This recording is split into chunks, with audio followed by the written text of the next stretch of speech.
And Jake, you have a story to start us off with for the news update out of Texas, right? That's right. Big new poll heading into the gubernatorial race that's coming up next year. Obviously, a lot of eyes are on Texas because there's been a ton of talk last several years now about possibly that state flipping blue. And so a lot of national eyes are on the state of Texas. Well, speaking of national interest, obviously, we've covered Beto O'Rourke, tossed his name in there to challenge incumbent Greg Abbott. And so we have our first big poll from a major pollster. Quinnipiac has a new poll right now out of Texas registered voters. And it's not looking so well for Beto O'Rourke at this point. No, Greg Abbott has it's still early, just to preface this. It is still early. But don't let me get ahead of myself. But the numbers are pretty bad, right? So what exactly was the breakdown? Yeah, so the overall favorability, Abbott has a 15-point lead. It's, I think, 52% for Abbott and 37% say they prefer O'Rourke. But what's even more striking is they polled specifically the issue of gun policy. And I think it was primed, regardless of who you intend to vote for, who do you think will handle gun policy better? And Greg Abbott enjoyed a staggering 27-point lead on that issue in particular. Which doesn't bode well for Beto O'Rourke and his pretty radical strategy so far on the issue of guns. Yeah, that's a huge lead. This is kind of what everybody predicted, though. I guess we had Adam Serwer on the podcast from The Atlantic, who lives down in Texas, who's a center-left guy or whatever you want to put him in the political world. He's not a conservative, right? And he thought that Beto would have to change his position on guns to have a real chance in Texas. And it seems like that's exactly what's happening because, right, so we had Beto come out in 2020 during the primary and declare that he was going to take everyone's AR-15s and AK-47s. He made it was a direct declaration that, hell yes, we're going to take your AR-15s and AK-47s is the exact quote.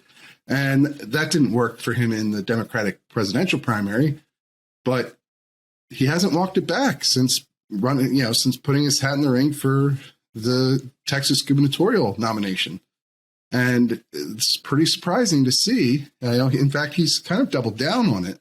And his response is to say that Greg Abbott, the incumbent Republican, is actually the gun extremist and that we have too much gun extremism because Abbott signed permitless carry into law in Texas. So I guess voters are not going along with this, at least not yet, right?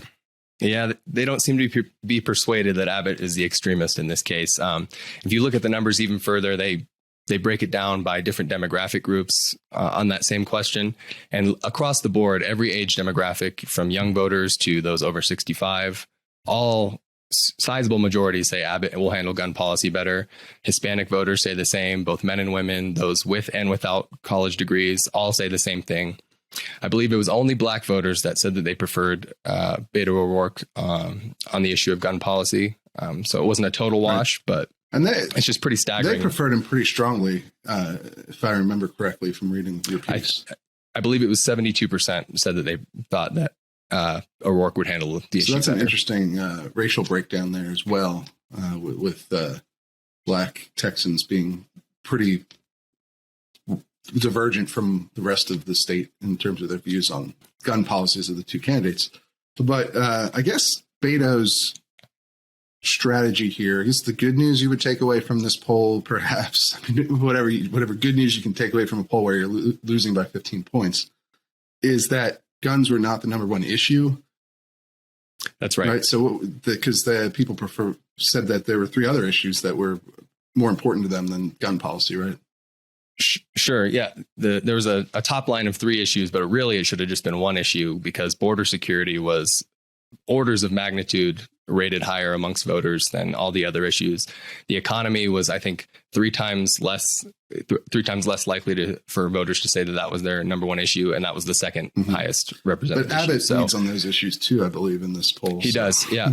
The top three issues were border security, economy, and abortion, and believe it or not, Abbott led on all three. Yeah. So still doesn't bode that well for Mr. O'Rourke. But so I there's not a lot of good news coming out of Texas right now for Beto, but it's still very early in that campaign. He did get some good news in the form of Matthew McConaughey deciding not to run at all. Sure. So I don't know. We'll keep a track on the Democratic primary there to see if somebody else makes a good run to try and challenge him for the nomination. But obviously he has a lot of momentum on the Democratic side and has by far the biggest name ID of anyone running on the Democratic side, and is going to most likely raise the most money of any Democrat running. So that would be the good news, is that he's likely to pull off the nomination there, although you never know what'll happen. And then once you get to the general election and things get closer to the actual election, polls tend to tighten in most races. So Absolutely. We'll see where it goes. Obviously, he lost to a less popular Republican in Ted Cruz just recently. And so I don't know. It's hard to imagine what it is that's going to make him beat Greg Abbott, who's more popular and who still has a approval rating above water, if I'm correct on that, right? That's what I was going to say. That's what is interesting, because for a while there, a couple months ago, you saw Abbott start to dip underwater a little bit, whereas popularity was down. Some people attributed that to maybe the winter storm that happened. Some people attributed it to maybe COVID handling. But as you said, this poll, he's well above water with independents and Republicans. Yeah, So. I mean, it's not that Abbott is completely invulnerable in Texas, but it's also running Beto O'Rourke again. Whether that's going to be the strategy to unseat him is, I think, pretty highly questionable. He's a pretty far left on the political spectrum when it comes to Texas Democrats. And so, that probably motivates a lot of people outside of Texas. But the big question is, how does it motivate people inside of Texas? And so far, that hasn't been the case. And then even outside, I mean, he was at 0% in the Democratic presidential primary when he eventually dropped out. Right. So he started off way ahead. Actually, the very early polls, he did really well in that primary. And then he dropped down to the point where he's at literally 0 after making the confiscation declaration. So I don't know. It's an interesting race, at least. It's going to get a lot of attention. At this point, it doesn't seem like Beto's super competitive, but maybe that'll change.